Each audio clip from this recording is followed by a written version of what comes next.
श्राद्ध करना था। सारी तैयारियां हो चुकी थी। श्राद्ध की पूजा के एक दिन पहले सुमित और अमित अपने बच्चों के साथ बाजार गए थे। नानू बेटा, अपनी चॉकलेट शानू के साथ शेयर करो। मैं अपनी चॉकलेट शानू को क्यों दूं?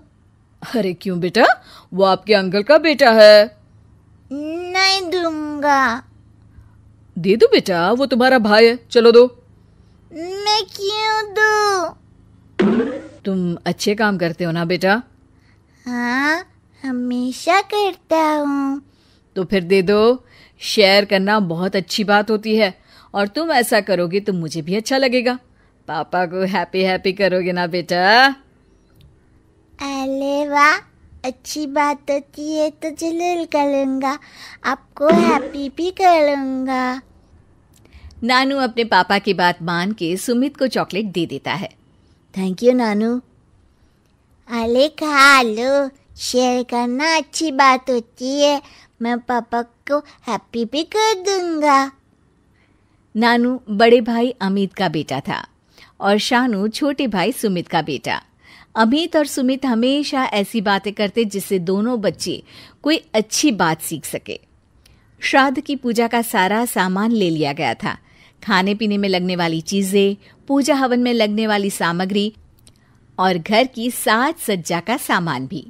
अगले दिन बहुत अच्छे से पूजा हुई। मेहमान आए। सबने अमित और सुमित की माँ के श्राद्ध में उनकी माँ और परिवार के लिए प्रार्थना की।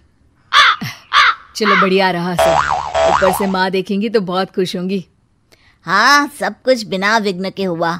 माँ जहाँ भी होंगी वहाँ बड़े आराम से होंगी। पूजा सफल होने से सब खुश थे, लेकिन शाम तक घर का माहौल बदल चुका था। नानू और शानू खेल रहे थे, तब उन्हें दूसरे कमरे से अपने अपने पापा की आवाज आती है। तू छोटा है, छोटा रह के बात किया कर। तो भैया आप बड़े हो, थोड़े बड़े भाई जैसा बर्ताव भी तो किया करो। तुझे तो मेरे सामने बोलना भी नहीं चाहिए। तुझ में मर्यादा भी नहीं रही अपने छोटे होने की और मेरे बड़े होने की। बड़ा होने से आदर नहीं मिलता भैया, बड़े काम करने से मिलता है। मैं कोई छोटे टुचक के काम करता हूं क्या? 2 नंबर का काम करता हूं जो मुझे ऐसा कह रहा है तू? भैया, माँ का श्राद्ध है, पूजा होने वाली है घर में। आज तो अपने बड़े होने की हेकड़ी अपने पास रखो। वही तो मैं तुझसे कह रहा हूं। माँ के श्राद्ध की पूजा है, आज तो अपनी जुबान काबू में रख ले। दरअसल दोनों भाइयों में इस बात को लेकर लड़ाई हो गई थी कि माँ के श्राद्ध की पूजा में किसका कितना खर्च हो रहा है। हिसाब में गड़बड़ थी, जिस पर दोनों भाई लड़ पड़े थे। दोनों को ही लगता था कि दोनों में से किसी एक भाई ने हिसाब में बेईमानी की है और पैसा खा लिया है। मैंने गेहूं, आटा चक्की, घी और मसालों में पैसे दिए थे। मैंने खाने के तेल, डिस्पोजेबल बर्तन, गैस की टंकी, बैठक व्यवस्था का सामान जुटाया था भैया। मैंने सब्जी, सलाद, फल और नाश्ते में पोहे, जलेबी की व्यवस्था की थी। मैंने चाय पत्ती, दूध, शक्कर, अदरक, हलवाई की फीस, सफाई वाले की फीस, घर सजाने की माला और लाइट में पैसा लगाया था। घर सजाने के लिए केले पत्ते, दीवारों पे रंग तो मैंने कराया था। पंडित जी की फीस मैंने दी थी। मैंने फीस नहीं, दक्षिणा बोलते हैं उसको। पंडित को मेरी कार में लेकर आए थे। पेट्रोल का खर्च और रास्ते में उनको नाश्ता भी मैंने ही कराया था। वो भी जोड़ो हिसाब में। अरे रे, उनको दक्षिणा के अलावा दूध, चावल, अनाज तो मैंने ही दिया था पंडित जी को। कर दी ना छोटी बात।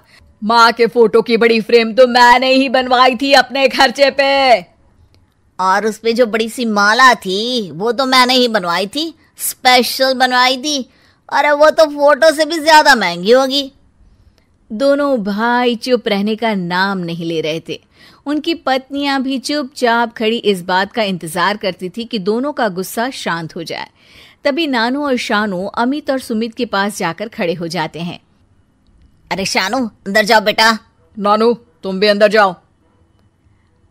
पापा, अंकल, हमने आपकी सारी बात सुन ली और ये भी सुन लिया कि किसने किस चीज में कितने पैसे दिए हैं। अमित अंकल, सुबह आपने नानू से मुझे चॉकलेट दिलवाई थी। हाँ बेटा, दिलवाई थी। और चाहिए? ठीक है, कल दिलवा दूंगा। नहीं, और नहीं चाहिए। पापा, आपने कहा था कि हम भाई हैं, हमें चीजें शेयर करनी चाहिए।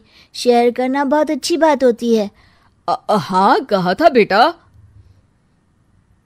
तो सुमित अंकल और आप भी तो भाई हो, आप क्यों शेयर नहीं करते? अमित और सुमित बच्चों की बात सुन के चुप थे, जबकि उनकी पत्नियां बच्चों की समझदारी भरी बातों से खुश थी। आपने कहा था मैं शानू को चॉकलेट दूंगा तो आप हैप्पी हैप्पी रहोगे। पापा, अगर आप भी सुमित अंकल से शेयर करोगे तो दादी जहाँ भी होगी हैप्पी हैप्पी रहेंगी ना? सब एकदम चुप थे। अमित और सुमित अपनी गलती समझ चुके थे। बच्चों ने अपने चॉकलेट्स अमित और सुमित को दिए और आपस में बांटने को कहा, और इस तरह दो छोटे भाइयों ने दो बड़े भाइयों में